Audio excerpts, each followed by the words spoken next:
Pues ya estamos aquí de nueva cuenta en el famosísimo Museo Los Pinos.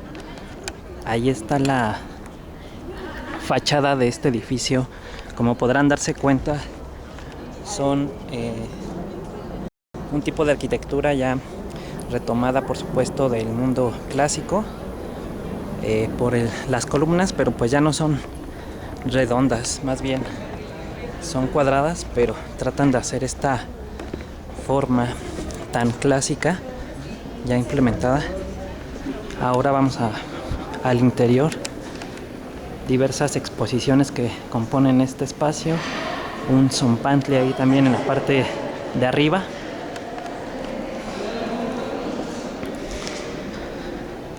Y bueno, en la planta alta vamos a encontrar la exposición de las pinturas de artistas mexicanos.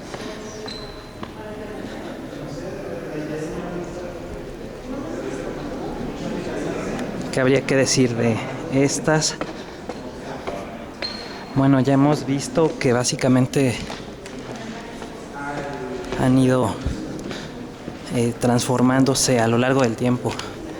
Si bien el tipo de materiales que utilizaban en un primer momento eran elaborados muy artesanalmente, ya después vamos a tener elementos o materiales que son básicamente vendidos en cualquier tienda de arte o de materiales. Eso va a ser muy muy importante recalcarlo, porque finalmente ya no hay un trabajo en algunos momentos tan artesanal, sino que están este tipo de materiales con los que hacen las obras tan llenas de colorido. Si la comparan con alguna pintura de índole religiosa, bueno, en otras no es tan necesario el uso de un color tan marcadamente. Aquí lo que tenemos pues va a ser justamente lo contrario, que es en concreto una obra bastante colorida con símbolos representativos de la cultura mexicana. Porque sí se dan una vuelta por las obras que hay en el Museo de Antropología e Historia, o también en diferentes museos de la Ciudad de México. Las figuras de barro van a ser como muy características y que representan en la mayoría de los casos al xolotl, pero bueno, pueden encontrarse también otro tipo de símbolos. ¿Qué es lo que representa? Pues esta idea de la nacionalidad, de que por supuesto la mayoría de los artistas están cercanos a un estado. Es complicado que se pueda sobrevivir del arte así nada más, de algún modo por sus propios recursos, y entonces tienen que acudir a este tipo de motivos. Por ejemplo, también en el Museo Nacional de las Intervenciones, en el Museo del Carmen se encuentra una obra de Toledo sobre el xolotl. En fin, hay una gran cantidad de elementos que podemos utilizar para nuestros trabajos de investigación. Pues este recinto abre con esa finalidad de mostrar el trabajo de estos artistas mexicanos en comparación de otros espacios como el Museo Sumaya, donde encuentras arte internacional. Aquí se viene más bien a una obra representativa de la nacionalidad, pero pues influenciada por todo este tipo de autores que, bueno, elaboran sus obras para exposiciones internacionales, o que en donde hay encuentros culturales, como lo puede ser la reunión internacional en Osaka, Japón, en donde hay pues este tipo de obras para que puedan pues conocerse con otras entidades, instituciones internacionales, y donde los japoneses puedan conocer tanto la obra de los mexicanos como viceversa, los mexicanos exportar y hacer notoria la cultura mexicana. Aquí en esta obra, desde mi punto de vista, pues representativa de los barrios mexicanos,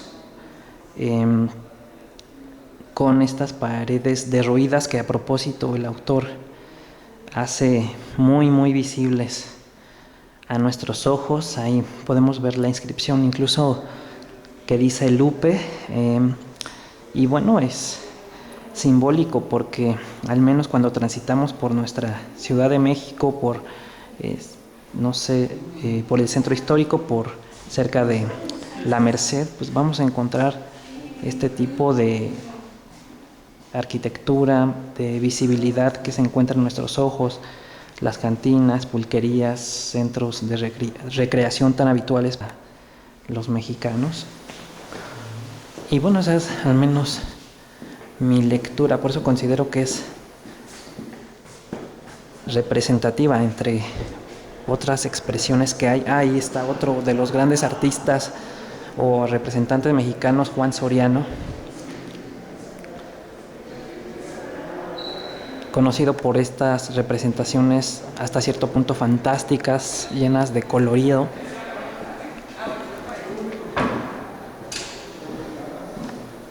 Pues un clásico también de la cultura en general, que está ocurriendo históricamente. Pueden acudir a cualquier museo de la Ciudad de México que tenga arte virreinal, se van a encontrar con obras que representan las mesas, los platillos mexicanos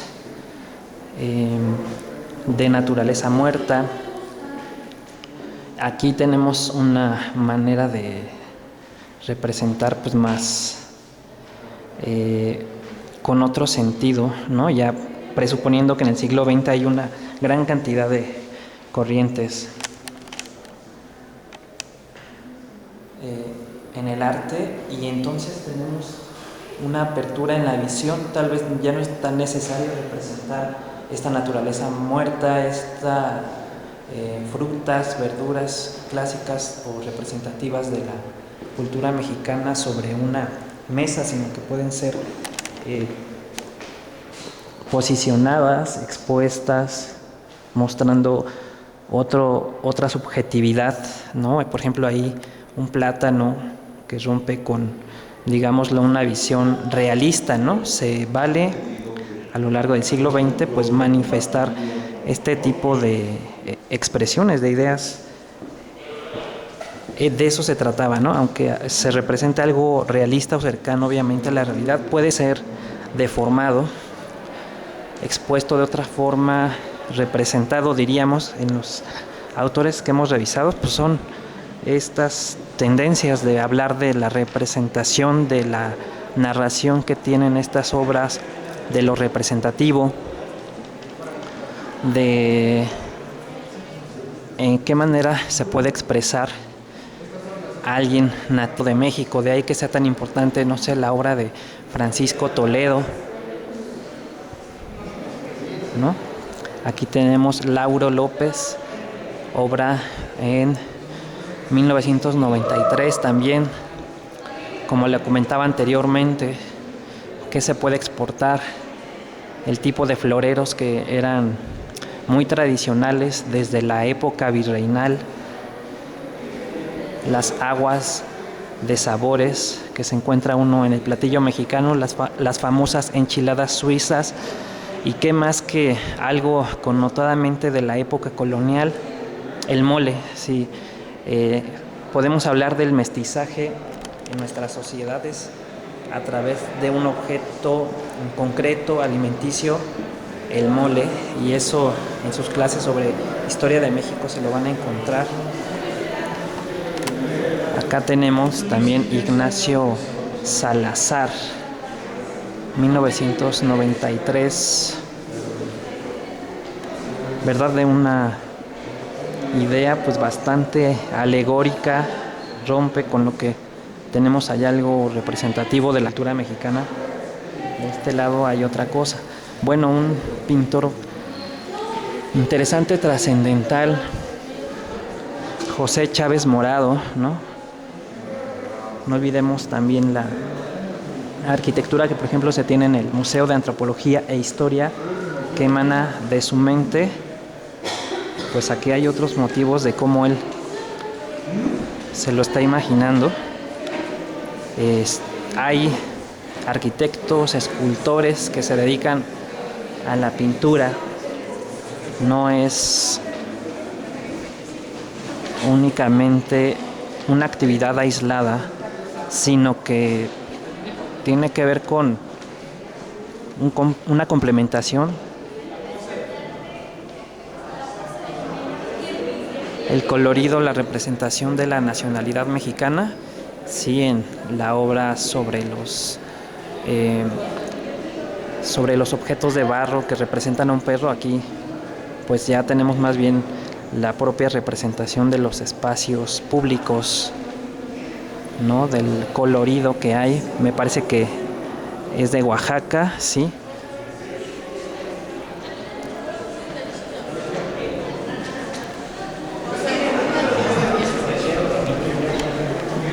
De este lado, Vicente Gandía, naturalizado mexicano, también ya con algunos elementos abstractos.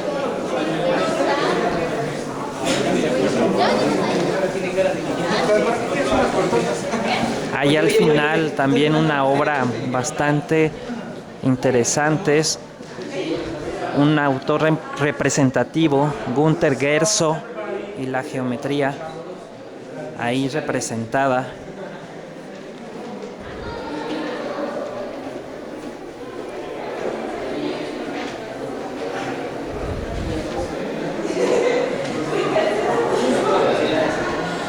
Nos regresamos.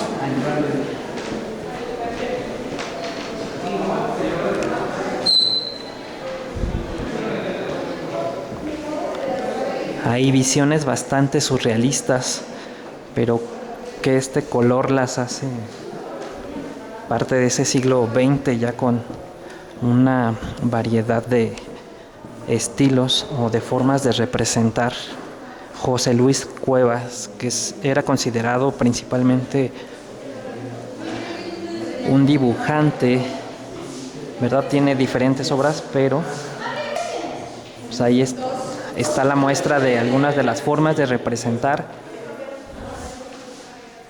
en donde se muestra esta capacidad de desdoblar la realidad. No hay necesidad de representar el rostro de una persona tal cual es. Esa obra que nos recuerda algunas de Murillo, de ese arte europeo, por las sombras, sobre todo por el juego de que no le interesa en ningún sentido, a diferencia de las obras coloridas que representan Oaxaca. Aquí pues no, se encuentra una obra bastante oscura y que era una manera de representar en el arte religioso del siglo XVI, solo que aquí ya está haciendo una serie de alegorías distintas, diferentes, sobre la propia visión del autor, pero que se atreve a reproducir a muchas de las formas en que se había interpretado el arte, pues ya históricamente en el siglo XVI, en el siglo XVII, en la época del arte virreinal. Eso es lo que básicamente nos están tratando de decir, que es un proceso histórico, que no hay un arte como tal.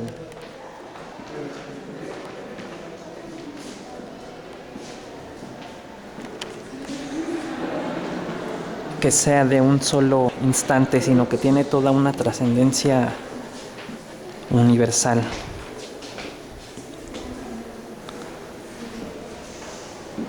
las formas geométricas de ese arte abstracto, ¿no? Representan diferentes cuestiones y contrasta con esta obra de acá más colorida, no tan oscura. Luis López Loza, a partir de 1954 estudia en Esmeralda y en 1958 ingresa al Centro de Estudios de Artes Gráficas. En 1973 recibe el premio de la Bienal de Grabado de Tokio, Stonebridge Museum, Tokio, Japón. En 1975 obtiene la beca Guggenheim. Al año siguiente recibe la invitación de la Universidad de Strunica, Yugoslavia, para realizar un mural en la Universidad de los Trabajadores. Un año después se hizo acreedor al Premio Nacional de Grabado, otorgado por el Instituto Nacional de Bellas Artes. Entonces,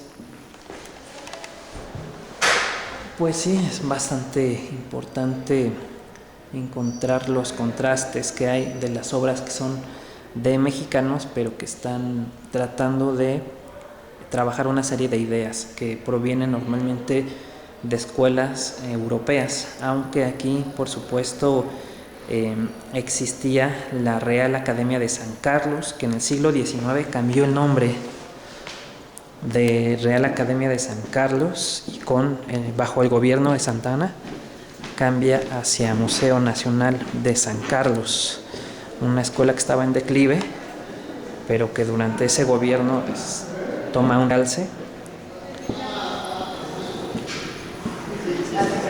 y forma a los artistas mexicanos, pero la mayoría de estos salen becados al extranjero. Por eso es que los motivos que están implementando ellos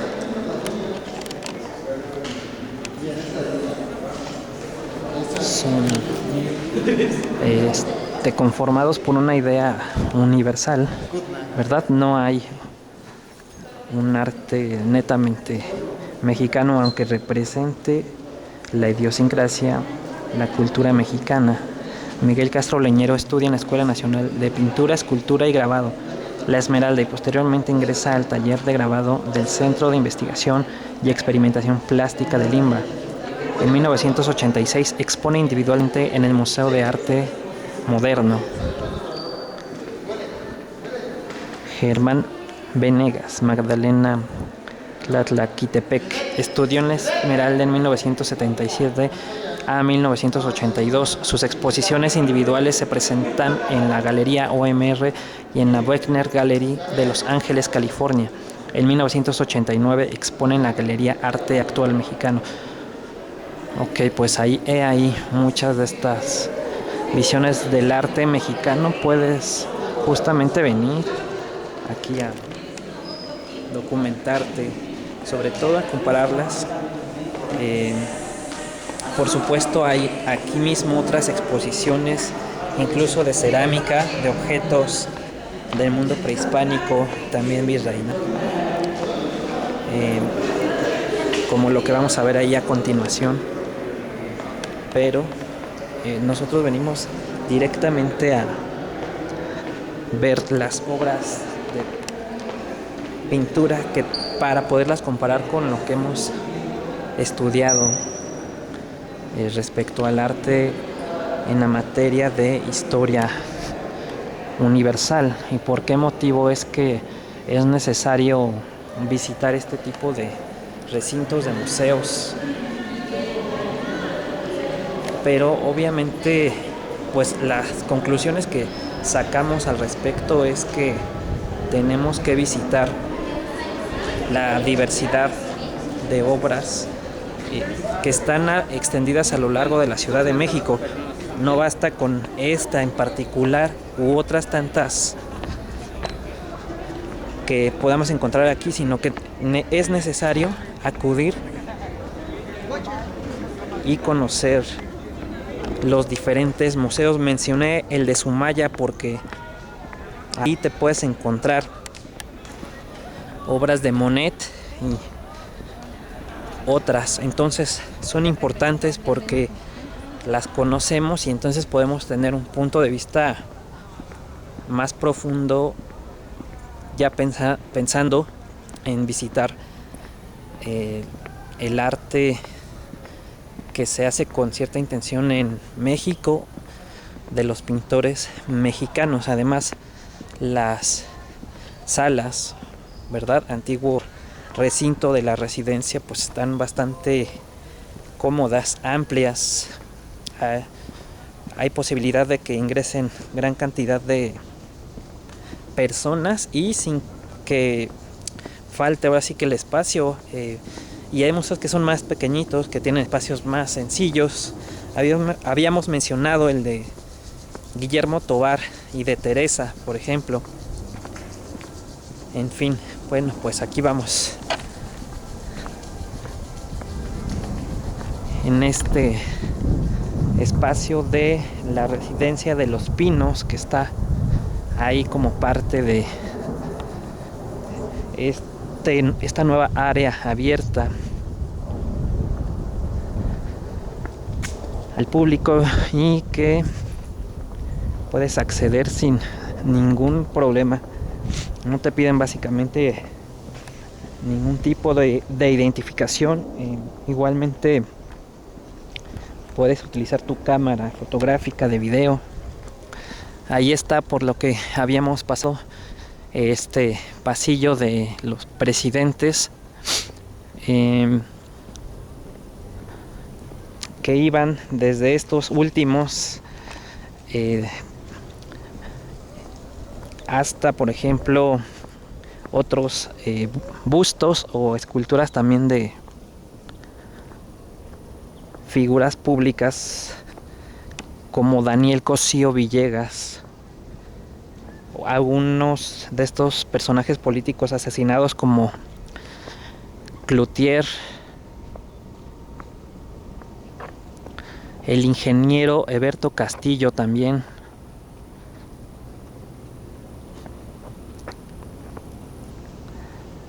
Aquí tenemos esta representación de Emiliano Zapata con un bajorrelieve. Parece ser que es esa la forma que tiene esta escultura.